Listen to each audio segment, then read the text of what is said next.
d'abord, il faut reconnaître, il faut savoir que le processus de négociation interburundaise évolue en dents-de-scie. Ça, c'est très clair. Après la visite du facilitateur à Bujumbura, il y a eu des malentendus, il y a eu des interprétations sur sa position en ce qui concerne le troisième mandat. Nous avions alors à lui demander des éclaircissements sur les raisons, les mobiles qui l'ont poussé à faire la déclaration qu'il a faite. Deux, pour lui, encore une fois, pour lui rappeler encore une fois les principaux défis, les grandes questions qui se posent dans le pays, au niveau politique, au niveau sécuritaire, au niveau des relations avec nos partenaires, au niveau de l'économie du pays, et pour lui demander quelle est sa position par rapport à ces questions, pour que ces questions soient résolues. Parce que ce sont les questions qui pèsent beaucoup sur la population, vous le savez très bien, un peu plus que moi, il y a la peur, il y a des assassinats à gauche et à droite, il y a même des exécutions extrajudiciaires, il y a des réfugiés, il y a des prisonniers. Toutes ces questions, nous avons posé la question de savoir comment elles peuvent être résolues, réglées pour l'intérêt des Burundais. Et enfin, pour lui dire que nous avons aussi une proposition, si vous voulez, sous forme de plan de paix, pour que ça avance rapidement, parce que nous avons besoin de sortir de cette crise.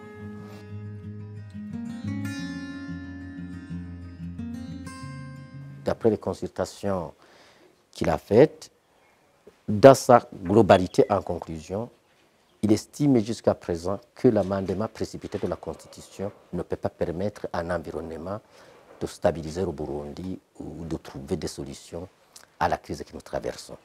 Il est conscient de ça, ça nous l'avons apprécié.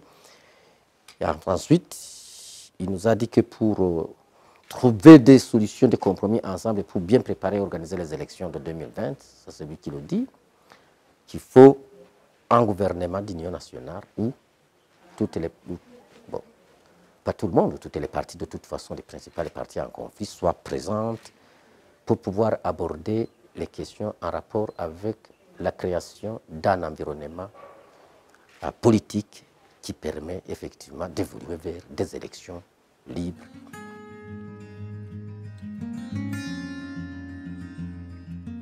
Ce que nous avons gagné, c'est que le processus va continuer. C'est que le processus de négociation va continuer et qu'il va certainement changer de méthodologie en essayant de grouper les questions, en commençant par des questions les plus faciles à résoudre, pour les résoudre, les mettre un peu de côté, aborder aussi les questions les plus difficiles et comme ça essayer de faire un rapprochement des parties prenantes à ces discussions, qui doivent participer, qui ne doivent pas participer, qui doivent participer avec les autres, ou en groupe, pour faciliter le débat.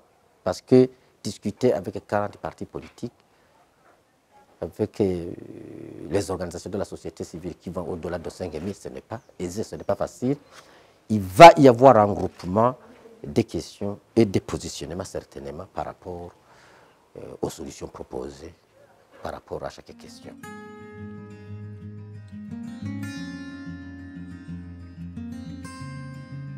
Je ne parlerai pas d'élection de 2020, ça dépendra de l'évolution de ce processus, ça peut avoir lieu avant, en 2020 ou après, ça dépendra du comportement des partis en négociation. S'ils veulent que la situation se stabilise rapidement, il faut s'entendre très rapidement sur la période où il faut préparer ces élections. Mais quand je parle d'au-delà de 2020, ça veut dire que la situation se sera détériorée. Ça veut dire qu'on ne sera pas dans les conditions de pouvoir préparer des élections conformes aux normes internationales d'élection. Et c'est de la responsabilité et du gouvernement et des partis politiques pour essayer de le faire et diminuer la souffrance du peuple burundais. Donc, je conclus que si on se convient d'aider le facilitateur, parce que ce n'est pas lui qui va trouver des solutions, si le gouvernement est de bonne foi, si les partis politiques de l'opposition sont de bonne foi pour aider pour appuyer le facilitateur, je pense qu'en 2020, on sera dans le bon.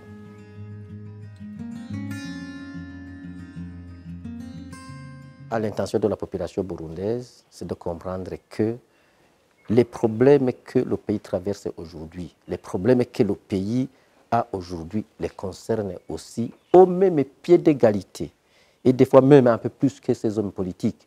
Parce que j'ai déjà entendu certains hommes politiques, surtout ceux qui sont au pouvoir, prétendre que si on continue à ne pas chercher à trouver des solutions, il y en a qui disent que le dernier dollar sera pour les autorités du pays, que le dernier litre de l'essence ou du mazout sera pour ces mêmes autorités. Il faut que le citoyen soit conscient de tout cela, qu'au niveau des partis politiques et au niveau de ceux qui sont censés être au pouvoir, des fois, ils œuvrent et militent en faveur de leurs intérêts. Alors, si la population est sensibilisée sur ça, elle va certainement les responsabiliser parce que, de toute façon, en démocratie, c'est elle qui est considérée comme source du pouvoir. Et être à mesure de les sanctionner chaque fois qu'il y a besoin par rapport aux promesses qu'ils font lors des campagnes électorales ou lorsqu'ils sont au pouvoir. Sinon, ces problèmes de pauvreté, de misère, de faim, de maladie vont continuer à s'alourdir sur le dos de cette population. Et je pense qu'au stade où nous sommes, la population devient de plus en plus consciente de son comportement et des hommes politiques et des pouvoirs.